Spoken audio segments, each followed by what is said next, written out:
Good morning. My name is Jimmy Smith Jr. I'm assistant principal at Henderson Middle School. Also, I function as school improvement specialist for Henderson Middle School. We're here today to have a conversation about teaching and learning, specifically as it relates to blended learning.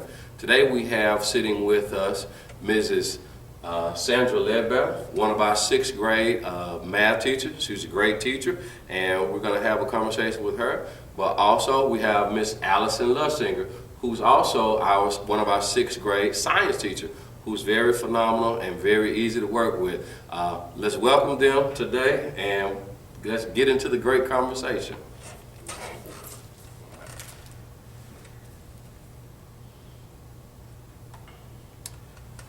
Y'all doing okay this morning? Just fine. Doing great. All right. Everybody have a wonderful summers. I know. Yes, and not ready to come back. No, I know that's right. I know that's right. So working with our students and working with any student is always a task. Yes. It's a task as it relates to being able to know how to reach our kids. Assuming that you all have been in education for a number of years, and I know you all have seen things come, things go. And with that being said, the task and the job is to always, in my estimation, is to do whatever it takes to reach our students. Yes, Absolutely. One of the innovative things that our principal, Mr. Frank Williams, has, I believe, instituted here at Henderson Middle School is the innovation for blended learning, being able to expose our kids to learning in a variety of ways and a variety of methods. So today, that's what I kind of want to have a conversation about.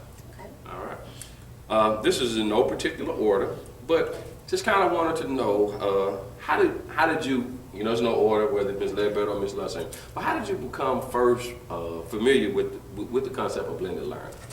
well, I'll start off. Okay. Mr. William had come into my classroom to do an observation. Right. And once he had finished the observation, he said he wanted to talk to me. He said, I got something that you may be interested in. I want to send you a video. And I said, what is it on? He said, blended learning. So I'm like, okay, here is something else he want me to get involved with.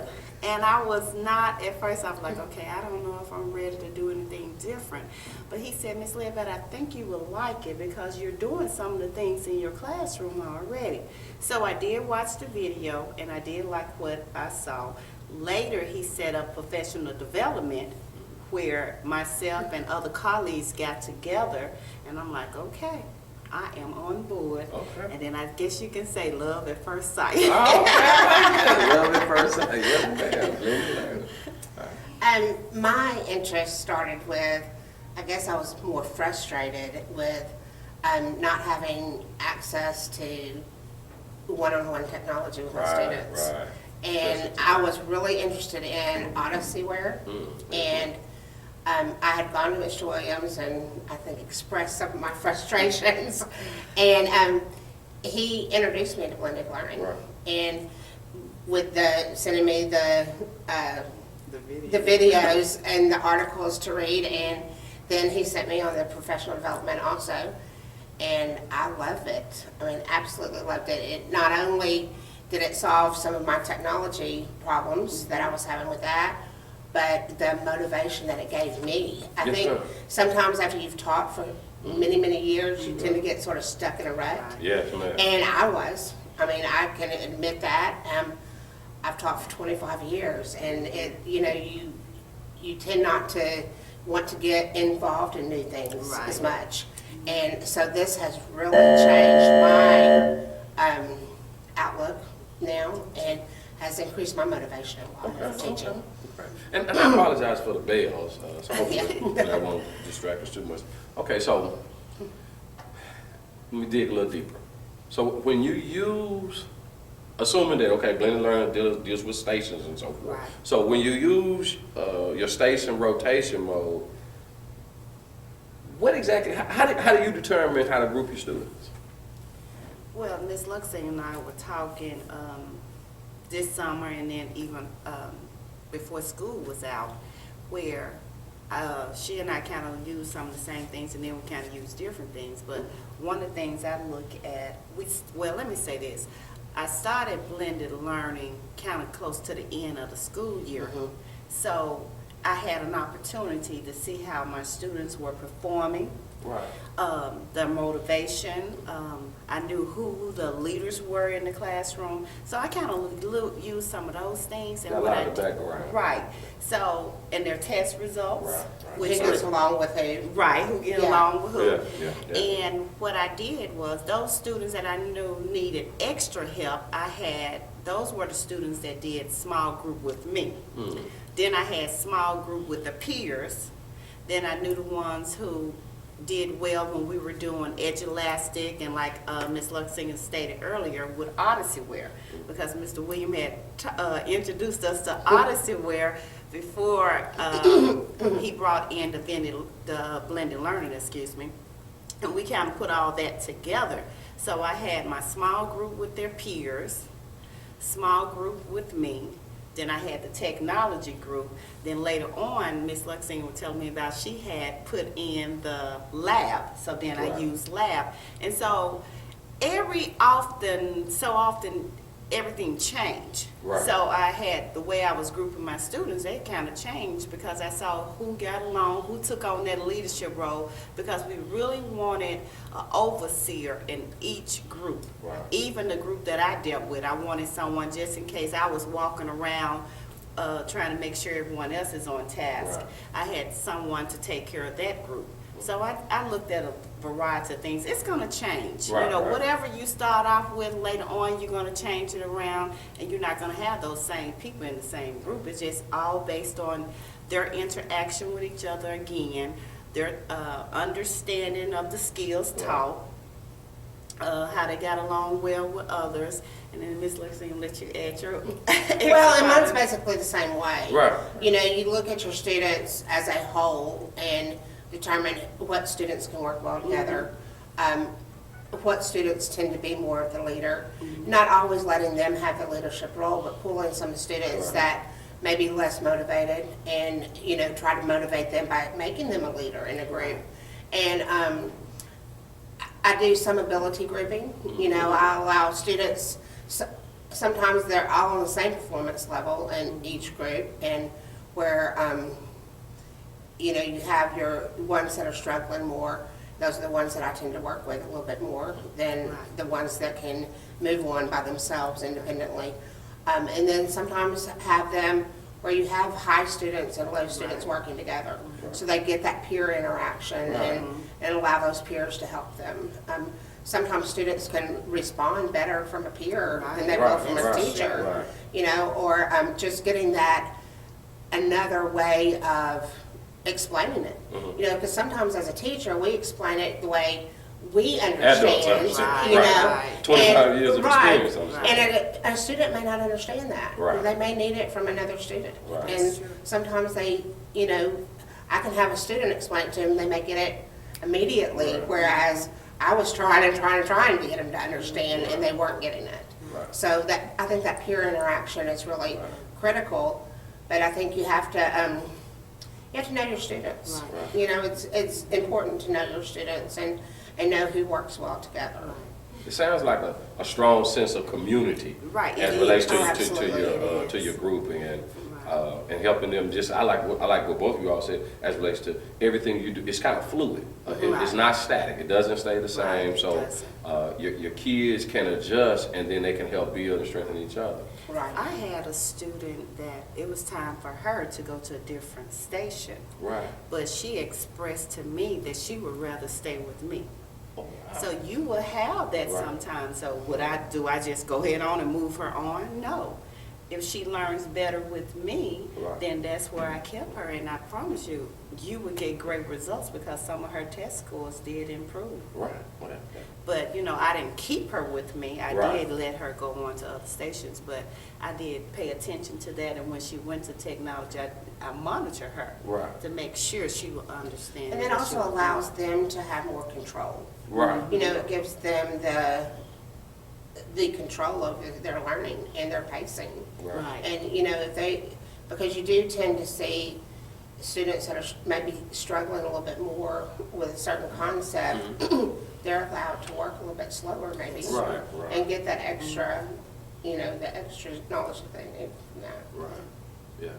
That's always good. So yeah, kids won't feel necessarily bound by the time Right. and rush. Right. Yes. And then they get to experience, like you said, the ability grouping as it relates to working with all different sorts of types of students in their classroom to, again, still build that community. I think that's awesome. Right. That's true. So, and you mentioned this, Ms. Lussing, so I would like you to address it. So, what is your stance your beliefs as it relates to one-on-one technology with blended learning? Like I said, I was struggling, and because, I was fortunate that I had some Chromebooks available to me, but it's certainly not a class set. Right. And, but with blended learning, you don't have to have a class set. Because your students in my class, and you can do it so many different ways, but in my class usually I have 4 different groups, 4 stations. I divide my students into 4 groups. And so they're rotating stations. I may only have 1 technology station. So there may only be 7 or 8 students at that station at a time. Right. And I leave mine, depending on what we're doing, but most of the time I stay at a station for about 30 minutes. So it's about a class period. Right. Gives me 15 minutes for my opening and closing, but they have 30 minutes of work time. So they're working maybe on Chromebooks for one group, another group may be doing a lab, another group may be doing just some independent vocabulary work, playing a game, something like that, and then another group working with me. And so you don't have to have the one-on-one technology, and it just eliminates that completely. Sort of maximizing your resources that you have Absolutely. while not losing anything, when not Right. losing any instructions. Right. And it took me a long time to get to that. I understand. Yeah, I mean, it really did, because I was really frustrated Yeah, and struggling. I understand. I totally understand. And I agree with Ms. Luxinger. I had one group that was on Odyssey-ware, and that was about 6 Chromebooks, 6 students at that station. And then I had the lab, and you had about 6 Chromebooks there. Now, some of the students that was in a small group with me, if they finished or they understood whatever the skill was going on more so than the others, then I may send them to the lab and they may work on IXL. Right. So I just had available, you're not going to need no more than, 6 to 12 Chromebooks. Right. Depending on how many students you normally have in your stations. I normally have, my technology is 6 students. My lab is around 6, and my small group range from 6 to 9 students. And then the students with their peers, it ranges as well from 6 to 9.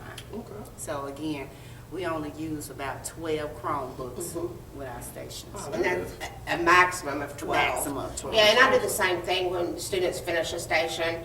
They can go work on IXL or, something like that. And so that utilizes more of the Chromebooks. But I don't think I've ever used more than 10 to 12. Not doing the blended learning. Right. This may be a question, because as you talk about that, as an administrator, you know what we deal with a lot. So I kind of want to, this question, I should have segue right into that, but what has been your immediate benefit in the utilization of blended learning? I'm thinking I know what you're going to say. I'm thinking I know what Mine you're has going to say. been behavior. I was thinking that. That's exactly what I was thinking. Oh my goodness, exactly what I I was tell thinking. you, I have bragged, Ms. Luxing and I both, when we have gone to our team meetings, we just bragged about where the behavior part of it went down. We had less behavior issues. Right. Now, does Immediately. it solve the behaviors? No, but it helps. And everyone You is can tell the difference. Yes, you can tell a big difference. Everyone is working. Right. And the students, their benefit, Right. they enjoyed their independence. They do. They wanted to make sure that, here's the thing, they are the teachers, Right. and we are the facilitators. Right. Exactly. So exactly. they enjoyed that, where I'm on my own, I go on my pace, I'm not rushed. I don't have to stand up and do the traditional teaching of lecturing. That's out. Right. That is out. So it's more so students teaching each other, but the main thing is behavior issues. And motivation. Yeah, You know, motivation. and I think which goes back to the behavior. Because if you have your students, if they're motivated to do something, they don't have time to get into the disruptive behavior. Right. And it was a very immediate. Yes. And that's why I'm so excited about this year.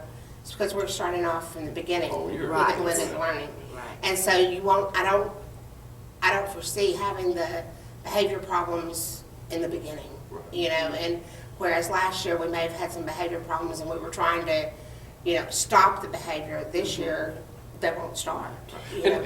And I guess as I listen to you all, I'm just thinking personally and as an educator, and it seems like you all are bridging, making the gap smaller as it relates to students and their, like you said, building self-esteem as well as their confidence, because at home, most of our kids, most of our students have their own devices. Right. And to have to be able to wait to Right. go to the smart board or do this and do that, but just that level of independence, because our kids grow up in an era where they have their own computers, Yes. they have their own iPhones, they have all these things. So naturally, when they come to school, who would want to just sit for 25 minutes Right. to finally be able to answer a question or finally be able to do this Absolutely. and do that? So I can see how that helps and benefits the behavior. And they're moving around, Yeah, and they exactly. have something to look Have to forward have some to. activity. And one of the things that I even noticed was, we all those kids that don't want to come to class, Right. and it stopped a lot of that, because they were more excited about what they were going to be doing the next day. They saw somebody, if they were maybe working in a small group, knowing the next day, hey, I get to move to that group and do Right. work in a lab, or Exactly. play a game or something. So it kept them more interested and involved. Yeah, it sounds like it. And I need to take a blended learning class. And I did something a little different where Mr. William also had sent us a video where we do the reverse role, where rather than let them do the homework at home, they can do it Oh, at yeah, school. definitely. So what I did in my classroom, I started giving them homework from the technology, where it was either Odyssey-ware or Edulastic in IXL. And if they finish doing their work from their station, they can go and do their homework. Right. So it's all about practicing. Right. That's all it is. Right. So the homework that we give them, a lot of time the kids think homework is a punishment. It's just that extra practice. So whether they do it at school or whether they do it at home, it's still, they're getting that practice. And So, Ms. Ledbetter and I both open up our classrooms during lunch. Right. Oh, So that's our awesome. students have an opportunity, and they tend to, some So of you them don't want to come so in you to use lunch. your lunch, yes. Right. your We personal time, We do. your relaxed time, your time that normally people go off campus to spend with your students to continuously build the camaraderie and to build that family type of environment with your kids. Yes. That is. And I found that, rather than making them come in during lunch, because they won't come, Right. but if you give them the opportunity Yes. and just suggest it to them, hey, if you want to come in and work on an Odyssey lesson, or if you want to come in and, just get some extra help, they come.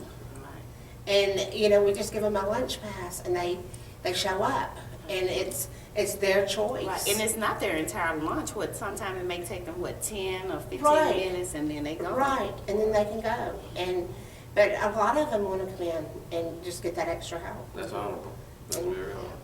That's, we always coin new phrases and so forth, but that's just basic community and respect. Right. We call it now student voice, where our students have choice and students do, but it's just basic common and Right. community and respect. So, just like I go on vacation, and vacation is beautiful, Disney World, Disneyland, oh, that's great.